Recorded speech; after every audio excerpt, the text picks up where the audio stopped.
Yep. So, what I want to talk about today is how the combination of our spine works with our hands. Now, we are all very highly trained body language experts. We all know a huge amount about body language, because if I were to do this, if I were to do this, I were to do this, in context, you may not say, oh, there you go, he's denying what I'm saying, he's lying, he's repressed, he is showing an unconscious sign of attraction or repulsion to me, whatever. You don't think those things, but you feel them. A lot of the body language is stuff that we feel, but we don't necessarily have a cognitive light, which is, category A, symbol 37, he loves me. Or, category 97, body language, oh, be careful, he obviously had a bad night last night. We can feel those things, and we kind of guide our behavior around the way that we interpret other people's gestures, and not just gestures, but this combination of a posture and a gesture. We have proof of the power of gestures because we have sign language. People who are deaf can, on level with spoken language, communicate with each other, and the number of symbols and things that we can do, recognizable gestures with hands, is sufficient that it can completely substitute spoken language. So think about that for a second. I could be sitting in one posture and I can communicate anything in the entire spoken language just with interacting with my face, my body, and using my hands. Think about it for a second. And we do it as well, but we just don't know what it means. People who know sign language are constantly going into symbol recognition mode. They are looking for the symbols and understanding them. I'm sure that there are also nuances and plays with words in body languages. In sign language, you could sit there and say one word which kind of looks like another word, and you could probably make a joke. I'm sure it's possible. I don't know sign language, and there's sign language in there's Australian sign language, and American sign language, and British sign language, and an American mixed in Australian. They can't talk to each other because it's a different language. I suspect, I'm sure that there'll be some crossover. But what I'm trying to say is that our hands give us an incredible diversity of communication just by themselves.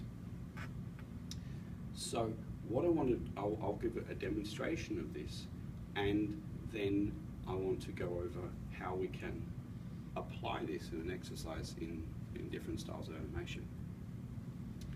First thing I wanted to just make sure that it's documented, and I've said this in passing multiple times, about the nature of that second part of human development. We talked about the first thing we have is breath. The second thing we have is the ability, the awareness of our limbs, and the ability to radiate our movements from our navel, our umbilical cord, out to our extremities. But after that, that first and most important definition of self is the conscious ability to move your head, to bend backwards and bend forwards. And as soon as a baby has that ability to control and with intent direct their face, that's when people start to really enjoy babies, because they look at you, they interact with you. They're not just this big octopus that wets itself and poos its pants every 6 to 8 minutes. You have something which can communicate with you. It can follow you around the room. So this motion of our spine is what I like to say, and again, can prove me wrong, but in my personal viewpoint as an animator and as a communicator, is the expression of self. It's the expression of who you are. It's the expression of how you feel, and it's the expression of everything about yourself. So, and I like to be able to divide it up. And you got my profile, you can see how much we can divide down here. There we go. This is the limbic part. Everything from, say, the navel down to the bottom of the feet. This is expressed with our survival part of our life. We have everything to do with running everything to do with reproduction, everything to do with all of the things about staying alive is pretty much from the waist down. And as we get up above the navel, above our belly button, from here to about here, this is everything to do with our heart, our soul, our spirit. Everyone says there's my solar plexus. There's so many different sources, but they all tend to say that if there's anything emotional about you, I feel it in my stomach. My heart throbs for you. All these different, I'm also medically experienced that it's mostly just organs in there, but there are a lot of organs which are very, very important to survival. This, if you lose everything from the hips down, you can still survive. It's not a very nice life. Well, I wouldn't want to have lost everything from there down, but only when we get sort of up above the navel level that it becomes fatal. So this is the critical part of our body for life. Without this part of our body, we will die. We can lose our arms, we can lose our legs, but we can't lose this part. I think I said to some people before in passing around, a friend of ours had a car accident and her boyfriend was a policeman, and when he could see there was an imminent accident about to happen, she was driving, he says, "Cover your organs," the first thing he said. And they've been trained in police training, and you might be helpful for yourself, don't worry about the airbag. If you're about to have a collision, the first thing they do is they lift their legs up to their chest and they put their hands over their head and they let their arms and legs take the cop. Because you can lose your arm and leg, but if the bit of the car goes through your stomach, you're dead. And chances of recovering from a car crash are much greater if you cover your vital organs. And that's an actual act taught to policemen for when they're in, when they're in a high-speed chase and they're about to collide. They say, order from the sergeant, cover your organs. So they jump into a position, whatever it may be, put their legs up to their face, their hands down to their chest, and barricade their organs with their expendable arms and legs. That's a policeman, but we do it ourselves. We, in our body language, are always worried about our vital organs. People who are worried or concerned or reserved or shy, the sorts of postures they tend to adopt are always organ protecting gestures. Everything that we do is always either bending down or covering yourself up is all about protecting this thing. So I'll get back to that in a second, but this is our heart, our soul, our spirit, our emotions.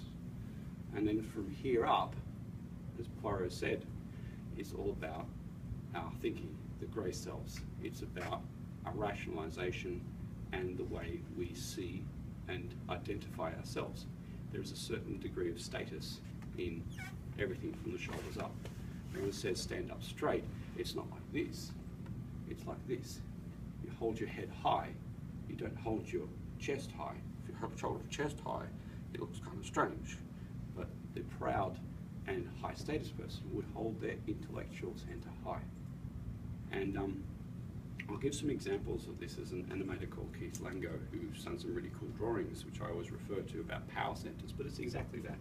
Each character will have a central part of this long sausage-like combination of body, and there will be a part of it which is dominating the character. You'll have everyone wants to protect themselves, everyone wants to impose themselves in relationships of a animal-like nature. Everyone wants to have some kind of emotional contact with the world or withdrawal from the world. And everyone, in a way, has their own intellectual interaction with the world. So what it means when you talk about a power centre is that which one is the most dominant or regressive.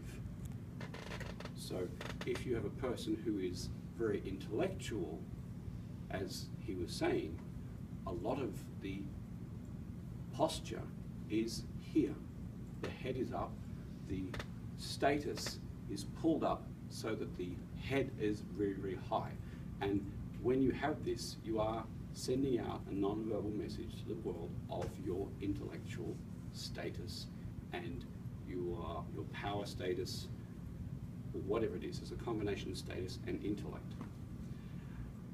But if we do the opposite, and we get our head and shoulders, I'm trying to keep my spine upright, but we get our head and shoulders down, this is a person who is lacking the same status, and it is not showing through. They can still look at the same object up here, but when their power center of their intellectual power center is lowered and depowered, reduced in power, it changes it into a different person.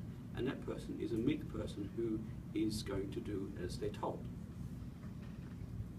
So you've got this extreme from the high status, powerful person in their status and intellect, and a low status person who lets this part of their body fall down, and then relates and expresses their status to the world through their upper body. So when your mother or your grandmother or whoever it is that nags you in your family says, sit up straight, put your shoulders back, what they're actually saying to you is, I feel that you could show your status to the world, because we are in a status-obsessed society. Everyone, everywhere, is constantly bum sniffing. I like to call it that. They're trying to say, are you better than me or am I better than you? Yeah? We don't like it, it's ugly, but there's not a single person who doesn't do it. Whenever we meet someone, it's like, my team beat your team, my car's better than your car, my shirt's better than your shirt, oh, you've got perfect manicure, I've got a perfect manicure, but one of your nails is cracked. Ooh, it's cracked, you don't take care of your nails. Or, look, you've got red nail polish, but your shoes are blue, mine's red, and my shoes are red, and my handbag's red, and I've got my color coordination together, and it's the status definition. Perhaps. I don't know what the basis of status is amongst different groups, but it's all that we're obsessed about.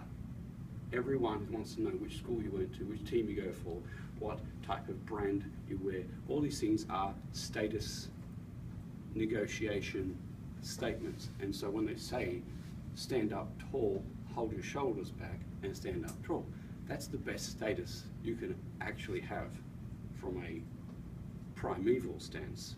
If right back to, all the way back to cavemen, the one who stood up tall, holds their shoulders back and holds their head high, will be treated better.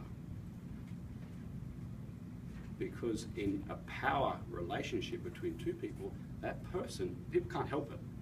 They know to treat a person who stands up tall with their shoulders back and their head high will get a better deal in life. It's a simple, I mean, there's so many books on the internet about how to get better in your job, how to get the woman or the man of your dreams, etc., etc., etc. And they all take on that one. It's all to do with demonstration of your status. So here we've got the first demonstration of status, which is our intellectual status and our social status, which is here upwards. So then we get our emotional status. So if people say, you're looking sad today, you're looking a bit depressed, and you go, no, I'm not. What are you talking about? Like, how can you just say that? How can you be so, arrogant and rude to suggest that I'm depressed? But then the person says it like saying, how can you say that to me? It's like, what's wrong with you? I'm fine, I'm happy. Everything is going well, and I think you need to look at yourself.